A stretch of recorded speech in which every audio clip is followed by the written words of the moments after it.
Hello दोस्तों, आप सभी का स्वागत है ज्ञान स्टोरी चैनल में। चैनल को सब्सक्राइब जरूर कर ले। महाभारत में कुंती पुत्र युधिष्ठिर, अर्जुन और भीम एवं माद्री पुत्र नकुल और सहदेव की पत्नी द्रौपदी थी। राजा द्रुपद की बेटी द्रौपदी को पांचाली भी कहा जाता है। कुंती के एक और पुत्र कर्ण थे।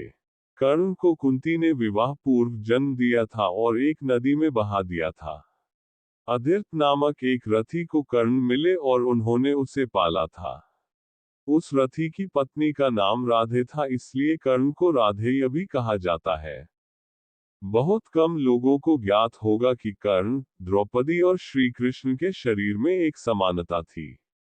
आओ जानते हैं कि वह क्या समानता थी। कहते हैं कि द्रौपदी कर्ण से विवाह करना चाहती थी, लेकिन जब उसे पता चला कि कर्ण तो सूतपुत्र है तो उसने अपना इरादा बदल दिया। ये भी कहा जाता है कि द्रुपद और कर्ण आदि के दबाव में आकर उसने इरादा बदलकर भरी सभा में कर्ण का अपमान किया ताकि उससे हमेशा के लिए छुटकारा पाया जा सके। बाद में सभी के दबाव के चलते उसने पांचों पांडवों को अपना पति मान लिया। कहते हैं कि बाद में जब द्रौपदी का चीरहरण हो रहा था, तो कर्ण ने चुप रहकर द्रौपदी से अपने अपमान का बदला लिया था। भगवान श्री कृष्ण और द्रौपदी अच्छे मित्र थे। द्रौपदी उन्हें सखा तो कृष्ण उन्हें सखी मानते थे। कृष्ण ने द्रौपदी के हर संकट में साथ देकर अपनी दोस्ती का कर्तव्य निभाया था। एक अन्य कथा के अनुसार जब श्री कृष्ण द्वारा सुदर्शन चक्र से शिशुपाल का वध किया गया, उस समय श्री कृष्ण की अंगुली भी कट गई थी। अंगुली कटने पर श्री कृष्ण का रक्त बहने लगा।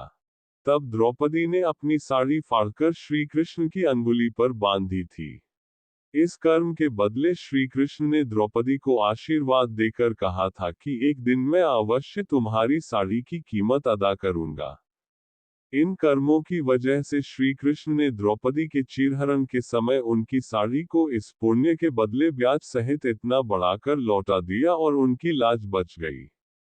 द्रौपदी का मूल नाम कृष्णा था। द्रौपदी स्वयंवर के समय एक अजीब घटना घटी। द्रौपदी के स्वयंवर में जरासंध, शल्य, शिशुपाल, दुर्योधन, शासन आदि कौरव सहित बड़े बड़े महारथी पहुंचे थे। प्रतियोगिता में घुमती हुई मछली की आंख पर निशाना लगाना था, और वह भी जल में देखकर। जरासंध को श्री कृष्ण ने अपनी चाल से प्रतियोगिता से हटा दिया। उसके साथ और राजा भी हट गए। तब कौरवों को सबसे पहले प्रतियोगिता में आमंत्रित किया गया। सभी निशान चूक गए। कौरवों के असफल होने पर दुर्योधन के परम मित्र कर्ण ने मछली को निशाना बनाने के लिए धनुष उठाया, किंतु उन्हें देखकर द्रौपदी बोल उठी, ये सूतपुत्र है, इसलिए मैं इसका वरण नहीं कर सकती।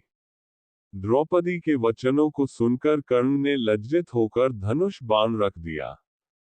अब अर्जुन की बारी थी। अर्जुन ने लक्ष्य भेद दिया।